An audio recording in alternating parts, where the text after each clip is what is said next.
mesma coisa, tá certo?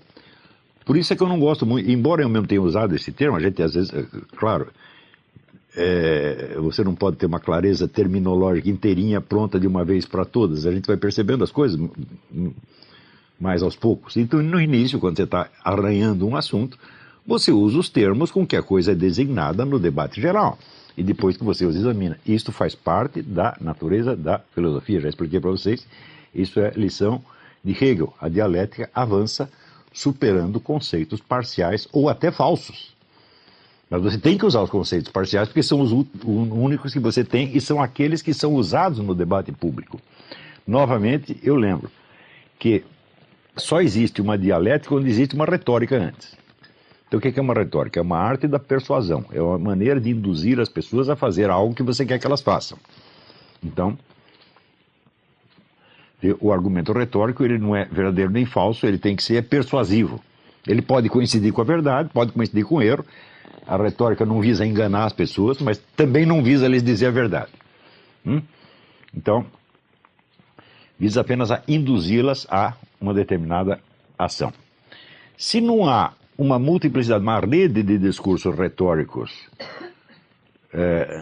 circulando na sociedade, a mente dialética não tem o que examinar, porque a dialética é a confrontação dos discursos retóricos contraditórios e a sua articulação e comparação em termos mais rigorosos para chegar ao quê? A uma proposta de ação? Não, para chegar a uma aproximação da verdade naquele debate.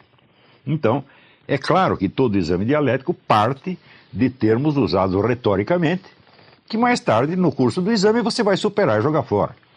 Então você diz, mas antes você usava o marxismo cultural, agora você não usa mais. Mas isso é natural, isso é inevitável no exame filosófico, meu Deus do céu.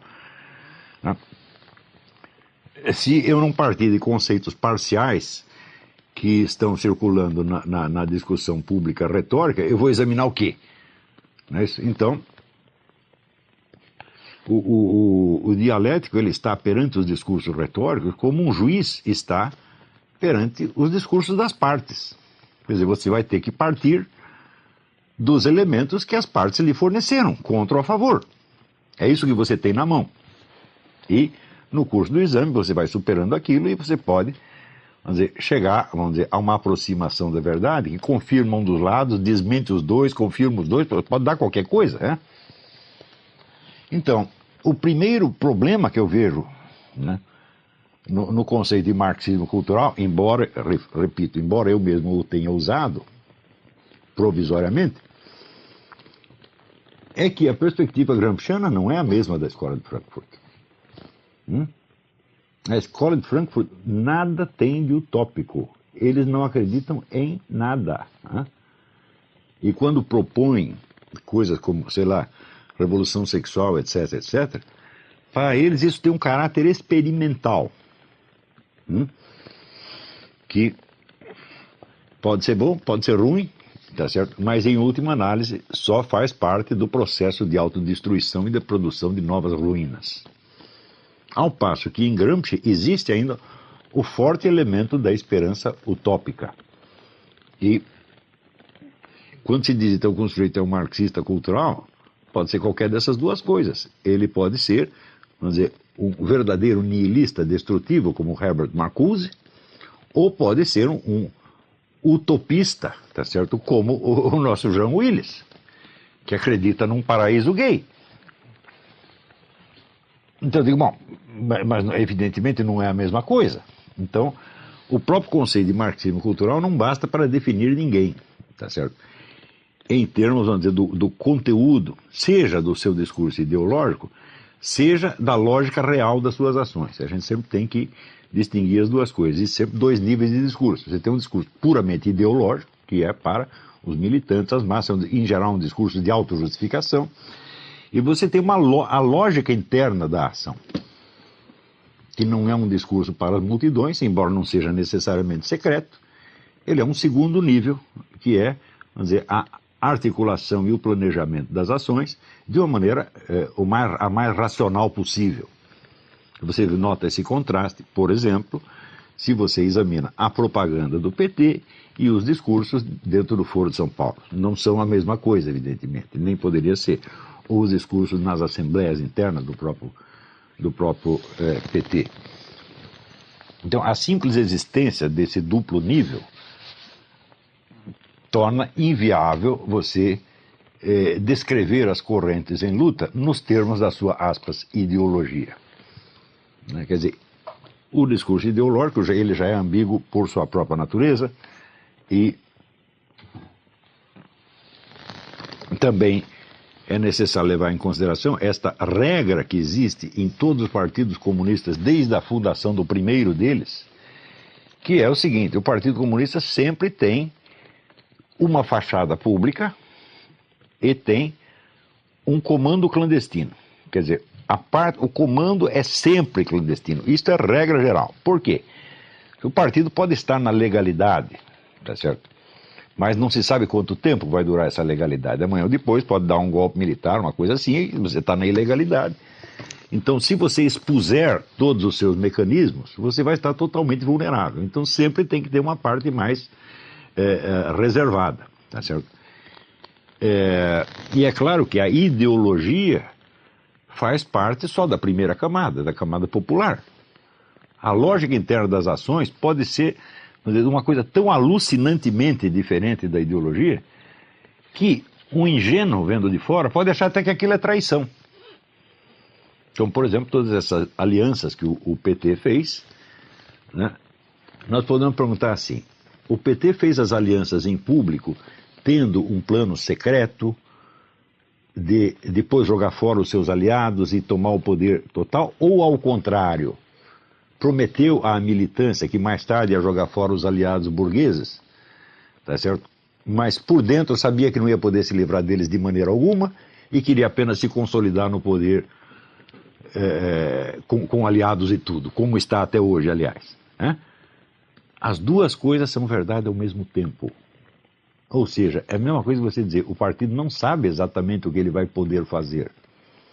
Então, para uns ele promete uma coisa, para outros promete a coisa contrária, e ele está fazendo, na verdade, está fazendo as duas. Porque isso é o que o cenário real da ação permite. Então,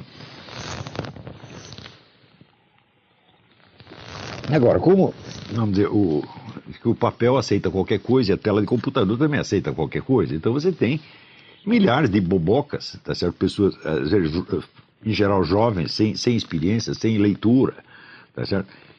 Que se metem a analisar coisas e falam com, vamos dizer, com uma autoridade aparente. Por quê? Porque a coisa mais fácil do mundo é você imitar a linguagem que, para o seu público, parece a linguagem de uma autoridade.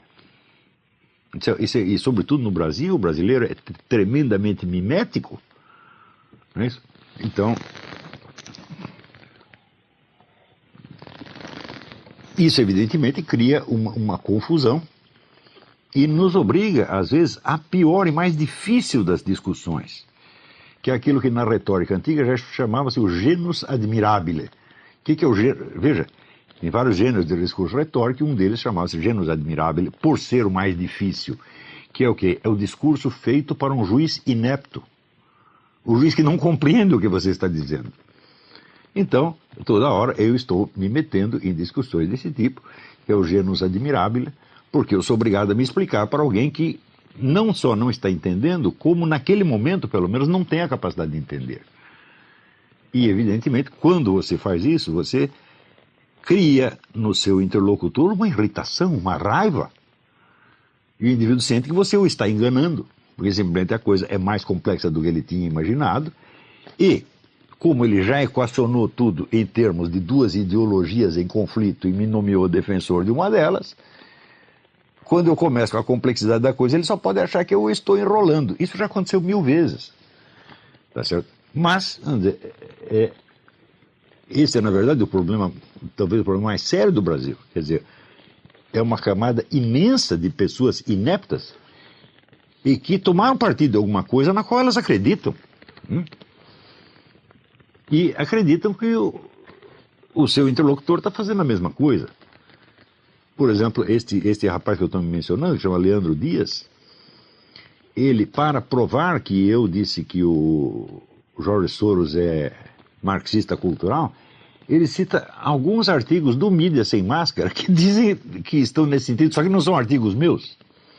Por que ele pensa isso? Porque ele acredita que o Mídia Sem Máscara é um jornal como os jornais do Partido Comunista, onde tudo é escrito de acordo com o consenso. Você reúne, o pessoal discute qual é a linha, e daí todo mundo escreve dentro da mesma linha. Ele acha que é assim, mas o fato é o seguinte, os artigos do Mídia Sem Máscara, eu jamais os leio antes de ser publicado. Eu não tenho a menor ideia do que as pessoas vão escrever ali. Eu simplesmente abri aquilo para dar um espaço para pessoas que não tinham onde expor as suas ideias, quaisquer que fossem.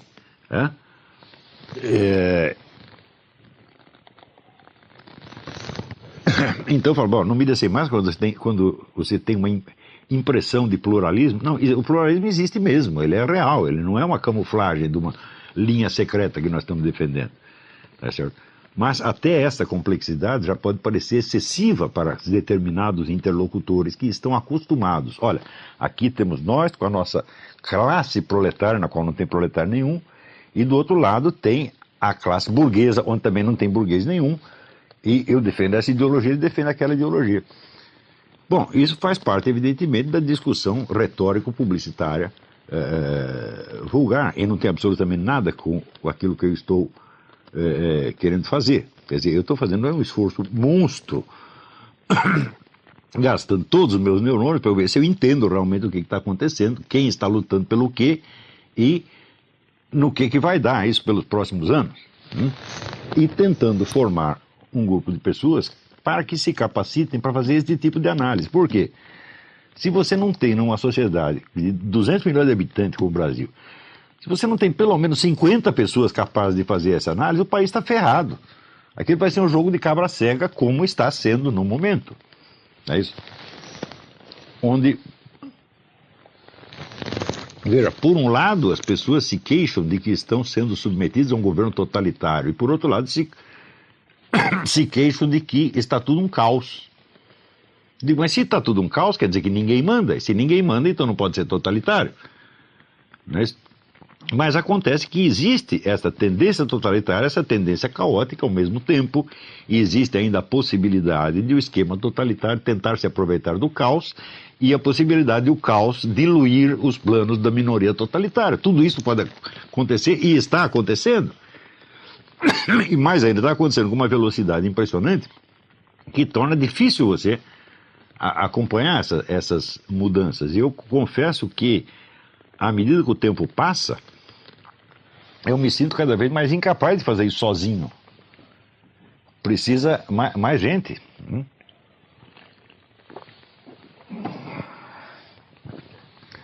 Então, isso quer dizer que na análise dessas coisas, vamos dizer, o mais estrito realismo em todos os detalhes é a coisa absolutamente necessária.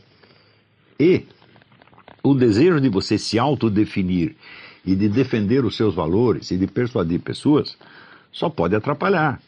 Por exemplo, tem um monte de pessoas conservadoras, cristãs, etc., etc., que usam esse conceito de marxismo cultural, mas de uma maneira evidentemente confusa. O que para fins de propaganda do seu grupo pode funcionar, mas para fins de orientação na realidade não funciona de maneira alguma. Então, claro que eu aceito todos esses discursos como, vamos dizer, expressão dos desejos e valores magoados e ofendidos de certas comunidades.